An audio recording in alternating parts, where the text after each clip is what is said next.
Let's talk about your country, Sure. America, for a second. Okay. So on this day, 145 years ago, Susan B. Anthony was put on trial. Wow. Yeah. Why? We're going to find out. Also, what does the B stand for?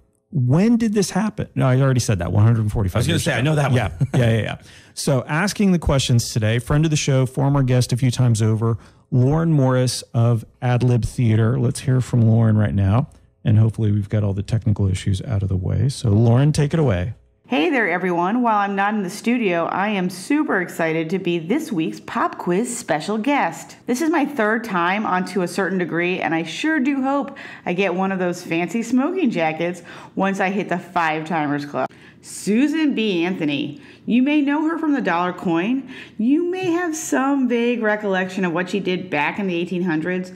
No matter how much you know about her, she did in fact go to trial in 1873. What was she arrested for? A. Voting, B. Witchcraft, or C. Pirating movies?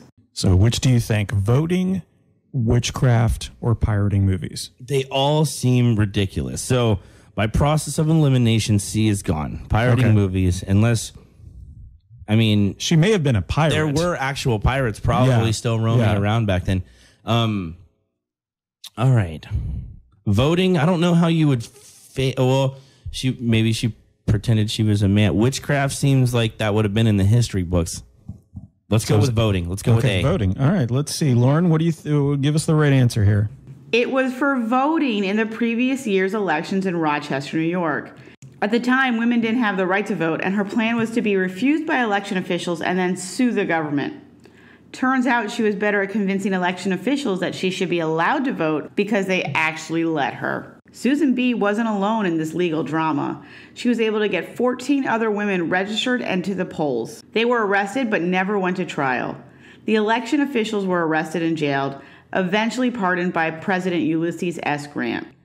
Wow. Yeah, so she voted. Women weren't allowed to vote, but it was right after the Civil War and the 14th Amendment, which was supposed to provide for equal rights for everybody, but it was really more geared towards the slave population. And absolutely. And a lot of women, honestly, at the beginning of this, didn't want to be able to vote because it also opened you up to being eligible for the draft, which was not a great side effect to, voting or whatever. But I think, and I'm so glad they did, so many people fought for the right to do that properly and not include them on that. And I think, that was a wonderful turning point of the world. That's that's why some of these wars were fought, was for freedom of, slaves, women, everybody to be able to vote and to be able to, work and prosper here in this country and do that. And that's amazing. That I love when people are willing to go to jail for their cause, to fight for their cause, to be hurt for their cause. Yep. Because it shows us the silliness of, like, you jailed someone for that. Like, it makes it so silly to us now, like, that's a real thing. It was a real thing. And it illustrates it so well. And I think it's so funny that she was so good at talking them into letting her vote. Like, they shouldn't have let her. Yeah, absolutely. They 100%. They got arrested for it. They went to jail. The election officials. I was going to say, Yeah, the election officials went to jail. They're like, you let a woman vote, you're going to jail. Because if I can talk a cop and like a prosecutor or somebody into letting me rob a bank and just having the money, I didn't technically steal anything. I asked and you gave it to me, and I didn't do anything. Now I'm just up a few mil, So eventually she went to trial. So let's hear a little bit about that. All right. At the end of Anthony's trial, what was her sentence? A. She couldn't wear pantaloons anymore. B. She had to pay a $100 fine. Or C. She had to wear a big scarlet V for the rest of her life. I'm imagining she paid the fine. So that was her sentence. So it was a $100 fine. Is that what you're saying? I'm thinking, well, $100 was a gigantic amount of money back then. That seems like a lot. That would be the equivalent. Now, I don't really know how the exchange rate would go back to, what was it, 145 years ago? Yeah, 1873. Jesus Lord. Yeah, I don't even know how much it would be, but it sounds like a great deal. Well, let's hear from Lauren. Let's see if you got that right. For some reason, Justice Ward Hunt of the U.S. Supreme Court presided over the case, partly because she had violated both a state and federal law, and partly because, I don't know, Supreme Court justices back then didn't have a lot to do. Justice Hunt didn't allow her to testify and ordered the jury to render a guilty plea. He also ordered Susan B. to pay a $100 fine, which in today's money, according to inflation, is over $10 billion, I think. I don't really know. I'm just terrible at math. Ugh. She refused, of course, to pay this. All right. So she did refuse to pay. She never actually paid the $100 fine. My naive self, I thought I was going to get an answer of the exchange rate, which she said it so matter of fact. Yeah.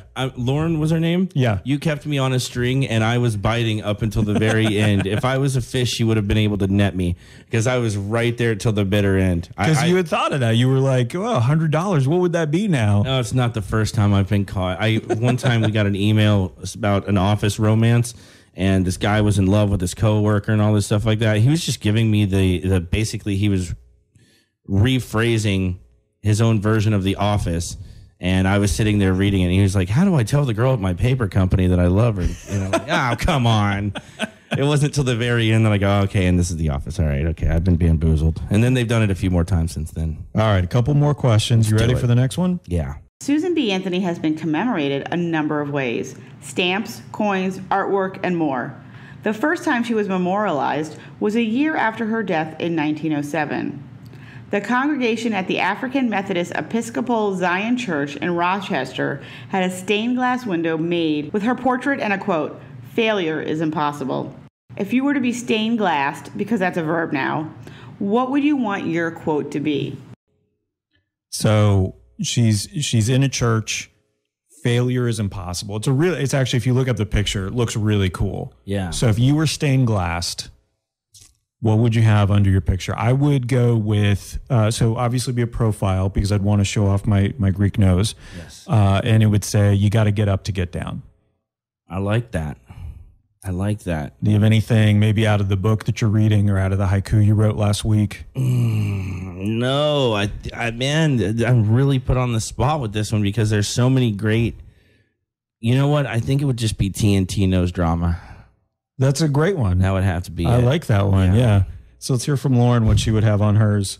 I would have mine say, no disappointment, only opportunities. All right, last question. The Susan B. Anthony dollar coin. Who and what goes on dollar coins has always been a little contentious. In the 60s, they actually printed some new ones with peace as the theme. People didn't like that, so they melted them down. In 1969, they decided on one with a profile of former President Dwight D. Eisenhower.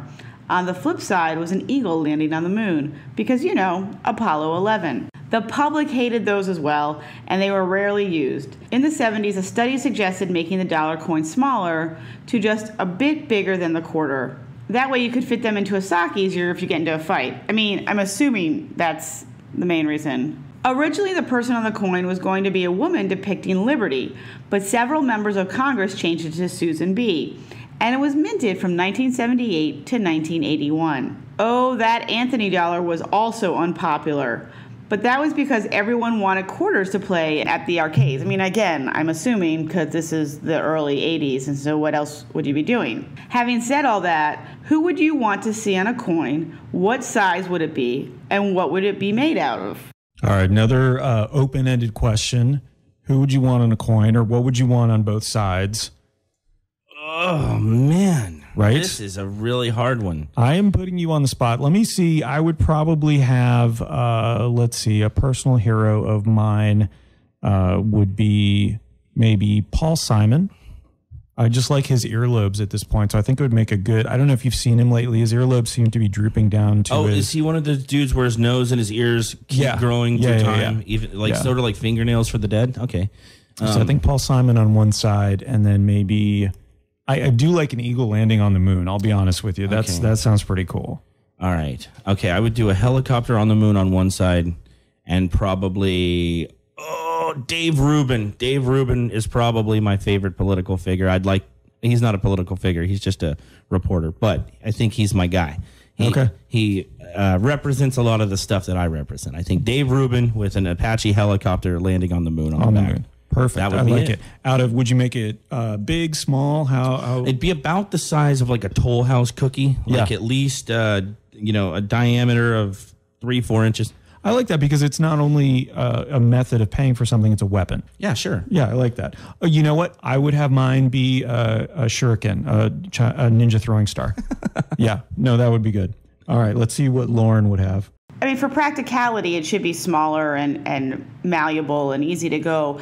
But I'm thinking, actually, I would love like a super over giant sized, like you have to roll it, it's so big coin.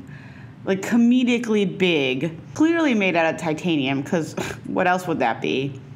And one side would probably be Captain Picard, and the other side, of course, would be Princess Leia. So that's it for me. This was so much fun. I'm Lauren Morris.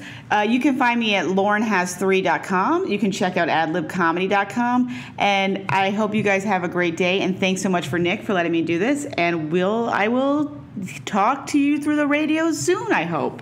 All right, and that's Lauren Morris. If she's not already on a coin or a stamp, she will be soon, so keep an eye out for that.